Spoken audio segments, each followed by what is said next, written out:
Hello and welcome to Career Talk. I'm Lee Hopwood, CEO at the CCMA and host of this live show where I chat to the amazing contact centre professionals in our industry here in the UK to find out about their career journeys so far. Now, every single story that we bring you is different and inspiring, and there's such a variety of career paths in the industry. It really is a brilliant place to work, and anybody that works in the contact centre space would share that sentiment, I think. And joining me today is Victor Chambers, who is a contact centre specialist team manager at Empower Business Solutions and also winner of the Team Manager of the Year with his multi-channel team at the UK National Contact Centre Awards earlier this year, 2023, I can't speak. Hello, Victor, how are you doing? Hi, Lee. I'm great, thank you. Thank you for inviting me. Oh, absolute pleasure, and huge congratulations on winning gold. And we know that the competition is tough, but what was it like hearing on stage that hearing in the evening that you had won gold? Oh, and I've got another question for you. If you had been able to make an acceptance speech, what would you have said? Okay. Obviously, I knew I was a finalist because I had been nominated and interviewed. So that was pretty mind-blowing. To be honest, when the fabulous Claudia Winkleman announced third, I thought, and then she did second, and I thought, and then I kind of then went into a trance. I know that my name was mentioned. I know that I was over the moon, overwhelmed. And I kind of just found myself on the stage, found myself kissing Claudia Winkleman. And she loved you. She loved you. She said I was the best dressed person, so I'm happy. And then I found myself with the award. So it was kind of surreal. I didn't truly expect to win. I know that everybody behind me had enormous faith in me, which is amazing. But I just wasn't expecting it. And it's funny that you should mention the speech, because I actually wrote a speech which kind of belies the fact that I didn't think I was going to win. But I wrote an acceptance speech. Yes, I was prepared, which thanked all of my mentors and thanked everybody that has managed me and has been an influence on my management style. And then right at the end, there was a sentence that's really important to me, which went along the lines of within this industry, to be able to win such a prestigious award as a gay Black man, it just sends the message out to say, yes, everybody can win this award. All you have to do is be passionate and be dedicated, and you will get recognized. Absolutely, and that's really powerful. And for our sector, I do have a view that I think we are in a sector that is fairly diverse. There's still room to grow and get better, but hopefully that is an inspiration for anybody that's listening out here, that if you feel you're in a minority, actually these awards, our industry is open to everyone. Absolutely. There are a lot of people that are marginalized or feel marginalized. And there are a lot of people that feel in an old-fashioned way that a contact center is probably the best that they can do, in the sense that in the 80s and 90s, it probably wasn't the best place to start a career. But I think the contact center has changed a lot. And whereas it was a stopgap to something else or something that paid the bills because you were part-time, it's now a career choice. It's somewhere that you can go and you can plan your career, just as I have. And and move within the contact center industry and become recognized by people like CCMA. It's huge, and it can be huge, but as long as you're passionate, as long as you're dedicated, as long as you do everything you can, you will be recognized, you will be seen. I want to go back to the start of your career. So I know you were born in Birmingham, but something took you to Italy, because Yes. you started your contact center career in Italy. Now, what took you to Italy? At the very start of my career, I was a model, and I had spent some time in Italy modeling, and various other places.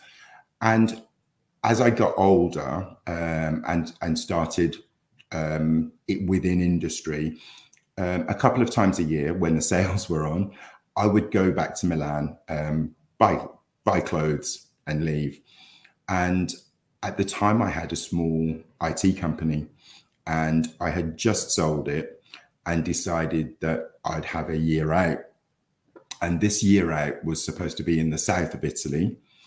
And we were going to completely relax, spend all of the money that we'd made by selling the company, and come back to England. What actually happened was we didn't go to the south, we went to Milan. And 1 year became 12 years. And after the first 2 or 3 years, all of that money was gone, and I had to look for work. I then worked for NBC, the broadcasting company in America, because they were covering the Winter Olympics in Turin. So I was looking after their green room and trying to be all swanky and act like a star. And that, obviously, the Olympics has a bit of a shelf life, and that ended. I came back to Milan understanding that I needed to work. And as I didn't have the language at that time, I looked for any roles that were English. There were 2 roles that were English, teaching English as a foreign language, or working in the English sector of a large contact center. So I went for the contact center. And kind of that's how I got into working in a contact center. I got there thinking, this is absolutely not the job I want to do.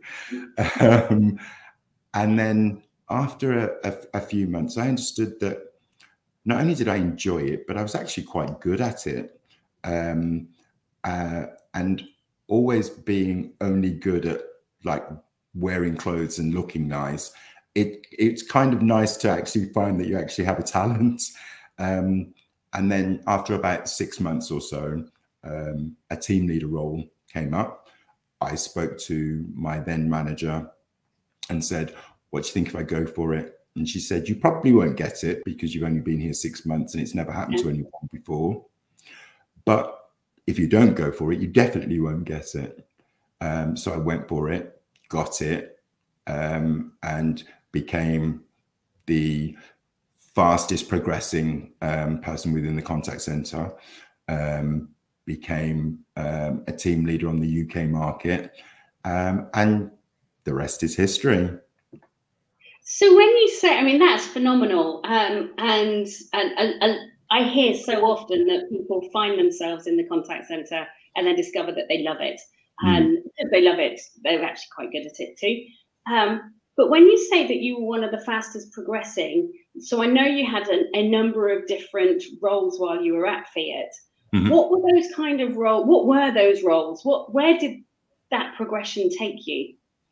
It took me from advisor to head of customer relations worldwide. That actually is a title that is far more glamorous than the role.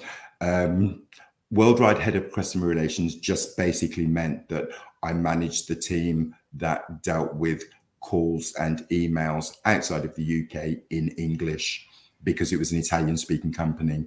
And at the time, Fiat had just taken over the Chrysler Group. So the amount of work had just exploded, and there was a shuffle of the management sector to make sure that we could manage all of the work. But I had looked after the UK market. I'd looked after Maserati. I had looked after tractors as well. So pretty much every vehicle that Fiat can do, cars, tractors, vans, I've kind of been a team lead or a team manager for that vehicle. Wow. And but you didn't stay in Italy. You came back to the UK. I did. In late 2015, my mum became very, very ill. And so I came back in early 2016. And she was fine. I lost her this year, actually, but she was absolutely fine. And I looked after her for a while to give my sister a rest. And then found another contact center. I kind of thought, I've hit something I know how to do. I've hit something I enjoy doing, and I feel I can progress within, and I ought to stay there. So I found another contact center. A very similar thing happened there as well. I went in. They were a little bit confused at the fact that I wanted to be an advisor. At the time, I was stuck between the two languages. So I would forget English words and only have the Italian word in my head. So it was better that I was an advisor at that time, personally. And then from my own point of view, it's always better to start in a contact center. No matter where you think you'll go or plan to go, it's always better to start as an advisor. That way, when you do progress, you'll have an understanding of what your team are dealing with, what kind of issues your team will come up with, and exactly how to support them as well, which is also the case in my current role. I started as an advisor, and now I'm a specialist team manager, or award-winning specialist team manager. It's very similar. I feel that I can relate to absolutely every single person on my team because I've done the job that they're doing. And it's interesting because I was in a senior leaders roundtable a couple of weeks ago talking about careers in contact centers. And one of the things that came out from that was where there are opportunities to progress up to team leader and beyond, where possible, leaders want to recruit from within. So recruiting team leaders from the advisor population, but also recruiting those specialist roles where team leaders know so much about customers, processes, policies, products. They know so much that actually they are the best place to go and do some of those other specialist roles. Yeah, and I absolutely understand that. And at Empower Business Solutions, we work in a very similar way in our contact center. We absolutely recognize when somebody does a good job, and we always try to promote from within. Obviously, there needs to also be that level of interest, but we find that because our industry is so immense, being the energy industry, and then being in the contact center industry, there's that complexity of that balance between the work and the customer service, and which one takes precedent. Neither of them do. They're both the most important thing. We know that starting work in a contact center actually sets you up to progress through a contact center. The best experience you can have to be a contact center manager is being a contact center advisor. And I mean, I can see that one of the other roles you've had in your career, certainly at Empower, was being a performance coach. Yes. So was that an opportunity that you saw and thought, I want to try that? Or did someone come to you and say, I think that you'd be quite good at this? that was an opportunity that came up, and I really wanted to try it. I, at that point, was a pretty mouthy, pretty outspoken advisor, always, you know, carrying the baton for everybody and causing waves, and kind of wanted to understand more, kind of wanted to understand what the role of a performance coach really was. And I was successful in getting that role. And I think, different to being a team manager in any other contact center that I'd been in, I didn't realize the intensity of that role, because it's a 100% support role. So the performance coach sat between the team manager and the advisor, and the support was on both levels. So before becoming a team manager, that role kind of set me up to be able to be a much more rounded team manager. And in the environment that you're in with Empower, how do you support your team now? You're in your role as team manager and drawing on your experiences. How do you support your team when they're dealing with, at the moment, some fairly tough conversations? Yeah, we have quite a network of support. We have performance managers now rather than performance coaches, and on a day-to-day basis, they're there full-time. Their full-time role is to support the team, both, you know, in the job and also mentally. Then we have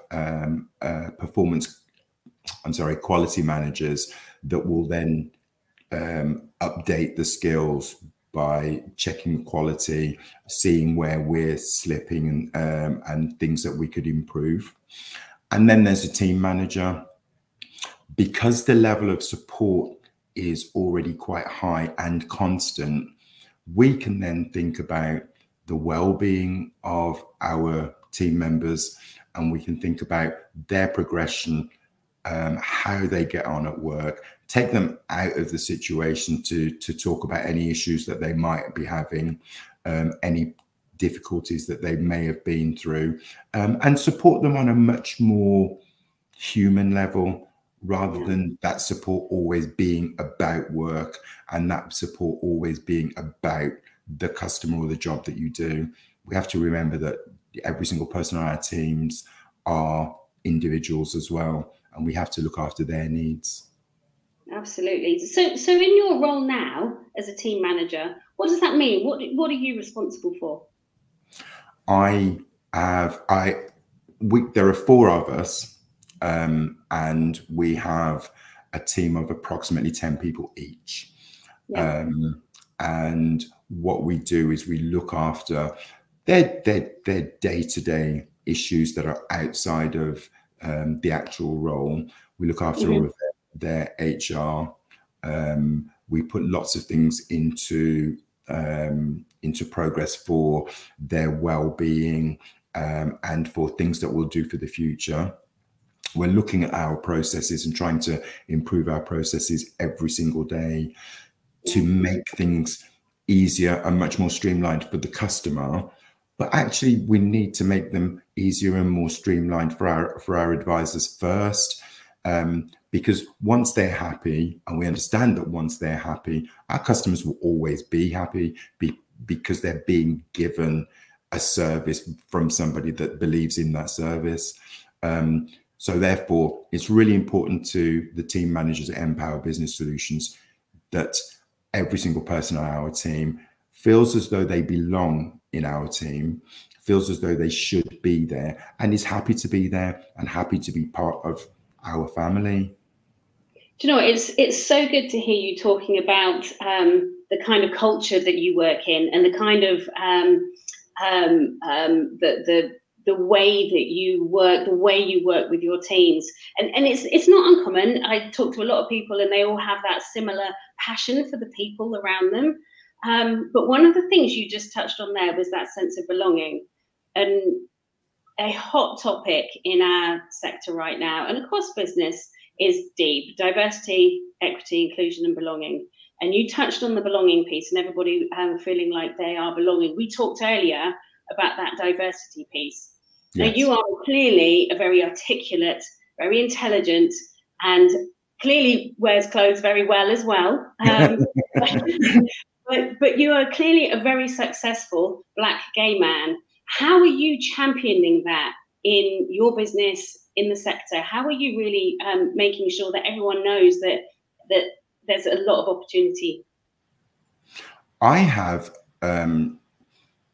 taken the step of kind of being a spokesperson for the marginalized or people that feel that they may be marginalized. And marginalization can be absolutely everyone. So first of all, it's incredibly important that every single person feels as though they belong in the place that they work in. And from my point of view, I don't want another person coming behind me to have to struggle in the way that I had to struggle. When I was leaving school, I was being hailed as the next Sidney Poitier. I was going to be a huge actor and I was going to be really important. And I went to my careers advisor at 15 for my meeting and told her, this is what's happening. This is what I want to do. This is where I want to be. And she slid across the desk as a piece of paper with the list of local factories where I could work. And I think at that point, I didn't realize that something was wrong or something was wrong within our society. But as I went through life, I realized that I was working harder because Black people are unintelligent, and I was working harder because gay people are not serious. And so therefore I was doing everything I could to disprove those things. I'm happy to have done that. I'm happy to have gone through that because it means that I know what to do to stop that happening to anybody else that may be 19, 20 years old, thinking about a career within the contact center industry. They don't have to go through that. And if I can make things so that one person, be they disabled, neurodivergent, Black, gay, whatever, if I can help one person's journey become easier through understanding what I've been through, then I will have done a good job. I will have achieved something that I'm passionate about. And I think that much like when I told you about my speech when I won the Gold Award, the contact center industry is happy to accept everybody. The contact center industry will have every personality, every aspect of you, and will allow you to be 100% yourself when you come to work. You don't have to leave anything at the door. You don't have to leave a part of you behind to go to work. And I think that's the part of working in a contact center that's really important and something that we shouldn't lose, because actually, as far as diversity and inclusion and certainly belonging is concerned, we're leading everybody else because we're actually the human face of industry. We're the people at the coalface. We're the people that are speaking to the customers, and we're the actual first human beings that people come into contact to. And the fact that we believe in people is a really good thing for the rest of industry. I come back to, you are very articulate. I think what you just said there is fantastic.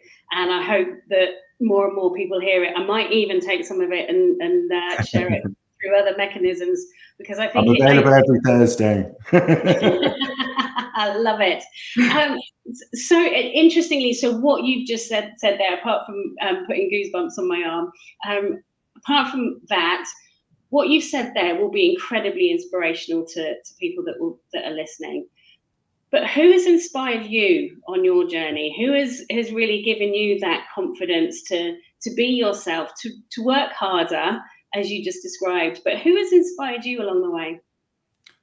I think almost every single person I've ever met in my entire life has inspired me. I think the managers that I work alongside currently, my manager and my manager's manager, I'm a talent thief. If I see something in somebody that I admire, I will take it and I will add it to my repertoire, and I will make myself a better manager.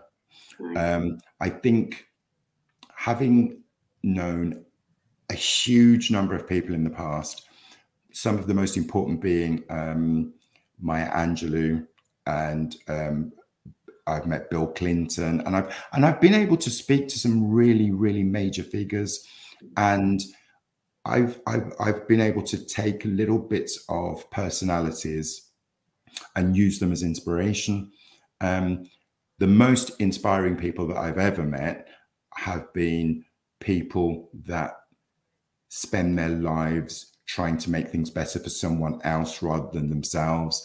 And though I don't claim to be at that level, I don't claim to be that giving, I think that the things that inspire us all are people that are that altruistic, people that tend to give without ever expecting anything back. And I think that if we can do that for one day of our lives, then we'll all become really good people. So inspiration comes from absolutely everywhere. You know, the next question I was going to ask you is, what's the best advice that you've ever received? You've just given a load of really good advice, but what is the best advice you've ever been given? In honesty, the best advice I've ever been given is shut up.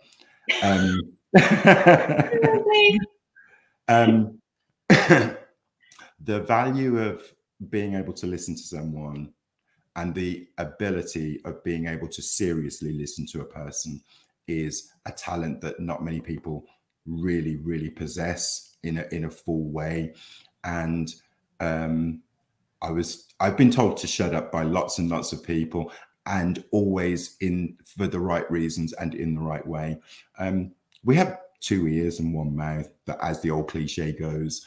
And I think that if the person speaking to you feels that you're actually actively listening to them, that's kind of a gift to them. And I think that it's something that we can do. We can do it free of charge. We can do it without a massive amount of input. We can do it without it costing time or additional energy. And it is something that helps people. It allows people to open up. It allows people to be honest when they know that you're being real and you're actually listening to them. So yeah, keeping my mouth shut is probably the best advice I've ever had. Well, I have to say, I could sit and listen to you for all day, all afternoon. Just some of the things that you've shared, you've used, and there's so much more behind the face of Victor Chambers than I even can talk about with you today. I know there's so much more there. We are reaching the end of our half hour, but I've got 3 questions for you. Quick fire. In theory, they're quick fire. Italian coffee or a British cup of tea? 100% Italian coffee. Do you know what? I thought you might say that. What is your go-to pastime? Buying stuff. Antiques, clothing, shoes, buying. Lots of shopping. And my third question, it feels a little bit irrelevant because I think we've revealed your hidden talent. But what is your hidden talent, Mr. Model? I don't believe I have a hidden talent. But you were a model. That must be a hidden talent. No, I was a model because my mum gave me a decent face, and my parents gave me a decent height. I think that I do fancy dress really well. You do fancy, what do you do fancy dress? What do you dress up as? Something different every single time. I've never done the same thing twice. But if somebody tells me there's a party and there's a theme, from the moment that they tell me, even if that's a year previous, I will plan. And I will buy the best outfit. I will make the best outfit. I will create the best outfit. I love fancy dress. So what have you been? I'm about to be a demon in a couple of weeks. That has to be related to Halloween. That's definitely Halloween. I have been an angel. I have been a goblin. I have been the one night stand with the side table, and all sorts of anything that comes into my head. I will make it happen. Oh, do you know what? I love that. That I was not expecting that at all. All I would say is to anybody listening, if you're having a fancy dress party, hook me up. I love that. Victor, thank you so much for joining me on Career Talk. This has been absolutely wonderful. And I hope that anybody that's listening and has taken something from what Victor has shared, please do share it, you know, especially around the diversity and belonging piece. But Victor, thank you so much. Have a good rest of your day. Thank you. Thanks, Lee. And if you want to listen to any of our other episodes of Career Talk, please do go to the website ccma.org.uk and you'll find lots more there. We'll see you soon.